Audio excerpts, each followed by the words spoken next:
Okay. Welcome, everybody. Welcome to DTLTtoday.com. I'm Hi, Tim folks. Owens. And I'm Andy Rush. And we have a special guest today, Charles Shields, the Associate Director of the Great Lives series at Mary Washington. It's great to have you here. Thank you. Thanks very much. Maybe I could tell you a little bit about how Great Lives originally started. That'd be great. And, Sure. and tell us what the Great Lives series is, because I've only been in Mary Washington a couple of months, and I'm not too familiar with the whole thing. But if you could tell us exactly what it is for Mary Washington. Okay. Well, Great Lives is a series that's presented every spring semester. Usually consists of about between 16 and 18 biographers and historians talking about the lives of some very well-known and some not so well-known American personalities. For example, this coming season we're having someone talk about Madam C.J. Walker, the first woman to ever build a business around black cosmetics. And we're having much more well-known figures such as Madame Curie and Columbus, Lafayette, a number of other people.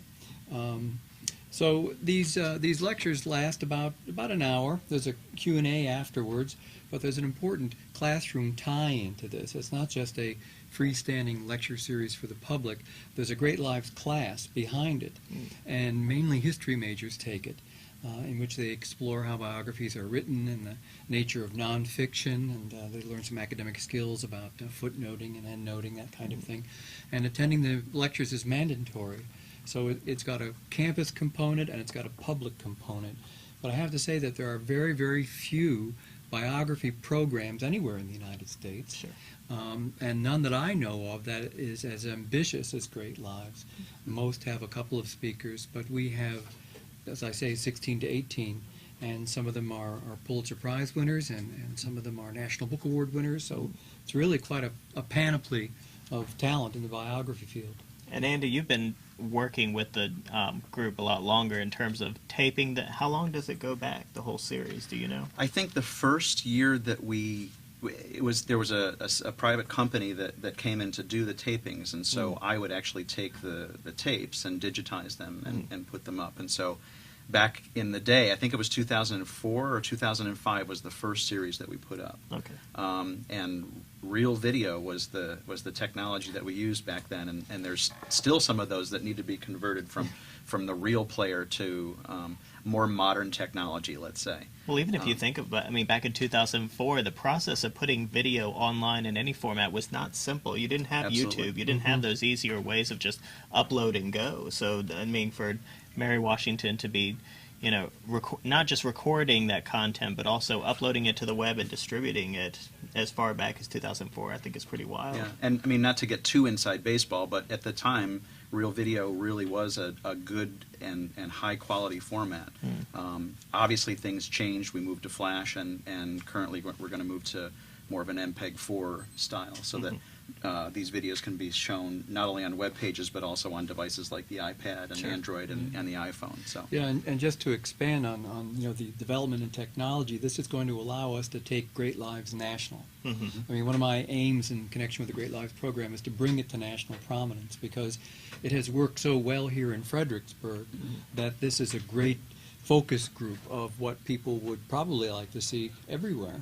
Yeah. So I would really like to see University of Mary Washington become kind of the Chautauqua of biography, and that become part of, another one of the university's strengths is that we are known for bringing these speakers to campus and making these videos available, and perhaps even teaching materials available so that teachers can use our lectures in the classroom.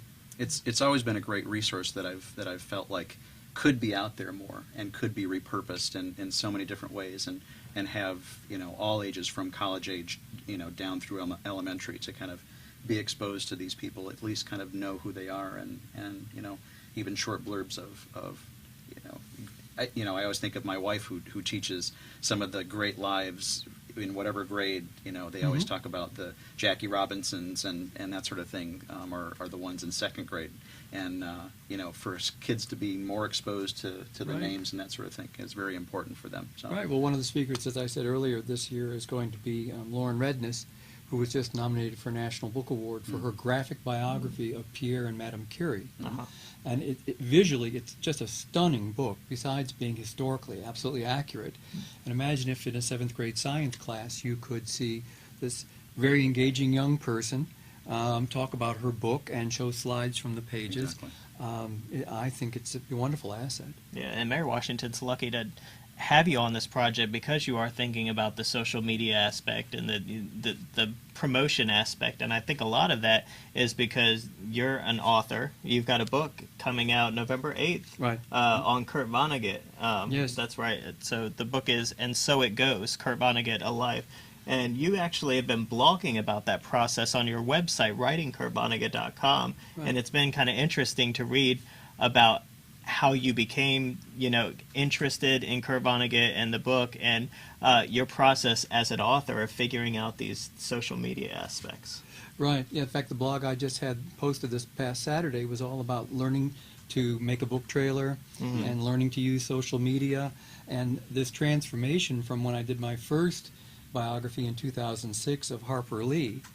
And at that time it was considered cutting edge, to send out a book to book blogs Right. and say, would you like to review my book? And that was considered very vanguardish, And now authors are taking on a big part of the marketing of getting their books out there. And as I often tell people, anything that's made for consumers at large, you can learn. I mean, YouTube and things like that, you may think, how do people ever get technically savvy enough? It's just not that difficult. There's no longer the great geek humanities divide that there was at one Sure. time. Right. Now you can write a really good essay for your blog, post it on a WordPress platform or something like that, and engage in a conversation with readers. So what have you learned kind of with your immersion into WordPress and to the new media, the kind of the rich publishing platforms that you've been exposed to? It gives you immediate feedback on what interests people. I mean, for a long time, for centuries, authors have been working in a room, possibly for years, hoping that what they're working on is appealing. Sure. And now I get almost immediate feedback. I can go to the dashboard of my blog and see that 150 people read this post today. That must be very interesting. And I see that it's being brooded about through Twitter and things like that. So I know this is a winner. This is something that people want to know more about. And then maybe the next time I do something maybe a little more academic, something that's just interesting to scholars, my numbers go like this. So do you find yourself like gearing your message towards your audience? I'm becoming my own pollster. Sure. As a writer now, I'm doing these, as I say, focus groups on what seems to be interesting and what sells. So speaking of some of the posts that may have had more of the attractiveness to them, tell me a little bit about one of my favorite stories, the beer baron in Kurt Vonnegut's life. Yeah, well, Kurt Vonnegut, the Indiana author of Slaughterhouse-Five and Cat's Cradle, was descended from German merchants who, the first one who came over was kind of a rabble-rouser. In 1848, he was part of the German Republic movement and was summarily thrown out as a student. And he came over to the United States and opened up a hardware store, because at that time Indianapolis was pretty far west, and people would load up their wagons and things for the big trip down to St. Louis before they went out into the wilderness. And the Vonneguts had a real talent for the mercantile life, for selling. They went into candy making, overall making, coffin making. The hardware store expanded. In fact, it was a Vonnegut who invented the crash bar that you hit on doors and makes the door open during a fire. Okay. So they made a pretty good buck as merchants, and Kurt's father was an upper middle class architect who designed homes and businesses in Indianapolis. So Kurt was a bit of a departure from that. The beer comes in on his mother's side, Right. because his mother was a Lieber, and the Liebers owned one of the largest beer manufacturers in the Midwest, the Indianapolis Beer Company. In fact, they won a gold medal for their beer, and their secret ingredient, don't touch this between us, All right. their secret ingredient was a pinch of coffee in the brew. Coffee. Gave it real body. Nice. Okay? And that's why they won a gold medal. Yeah. So Kurt... Sounds atrocious. No, it sounds good to me. Yeah, it's a dark beer, and it keeps What time you is up. it? Yeah, it keeps you up. So anyway, we've got beer and hardware coming together to create Kurt Vonnegut, the postmodernist author who was traumatized by the bombing of Dresden and wrote about it in Slaughterhouse-Five. So how did you get the idea or the desire to write about Kurt Vonnegut? Well, I was in college in the late 60s, and all of us were carrying around Kurt Vonnegut in our back pocket, and I read a number of his novels back then, too. But it wasn't clear to me, at my age now, where he fit into the canon. Okay. And when I met him and when I talked to him, he was still a little bit resentful, I guess you'd say, about the fact that he was written off as a sci-fi author or sort of a cult author. Yeah. And he never felt that he got the kind of recognition that his books deserved. So it became my goal in writing this biography to find out what is behind the Kurt Vonnegut phenomenon. Why does it seem to be a rite of passage among a lot of bright kids to somewhere along the line read Kurt Vonnegut? Did he make a major contribution to American literature? And who's the guy behind the books? He's known as a humanist and a pacifist. Do his values really jive with that kind of thing? Mm-hmm. And I was surprised to see on your website this is the first biography of Kurt Vonnegut. Yeah, Kurt out was there. Kurt was a little miffed that nobody had ever written a biography of him before. He thought, what do you have to do to get a good drink around here, so to speak? You have 14 novels in print, and yet, and he had been writing by his death in 2007. He'd been writing for 52 years, Right. and yet no one had done anything except talk about his life in the first few pages of a book about his novels. Mm. But there was nothing about his life per se. Okay. And he just opened up. First time we went to lunch, boy, he just started talking about growing up as a boy and what his dad was like, and it was fascinating, and it was all fresh. Now, where did this interview take place? I went out to New York a number of times to talk to him out there. Okay. And Kurt was also one for calling me late at night after he had a couple. Yeah. And, how's my biography coming? And so we just started to talk, but I found I had to go out to New York to really interview him because a lot of what we were doing on the phone was just shooting the breeze. Sure. In fact, I was one of the last people to see him live. Wow. I was at his house on March 13th, 2007. Interviewed him for a couple of hours, and I could see he was getting tired, and all of a sudden, out of nowhere, I asked him, "Kurt, do you believe in God?" And he said, "Well, I don't know, but who couldn't?" And so I left.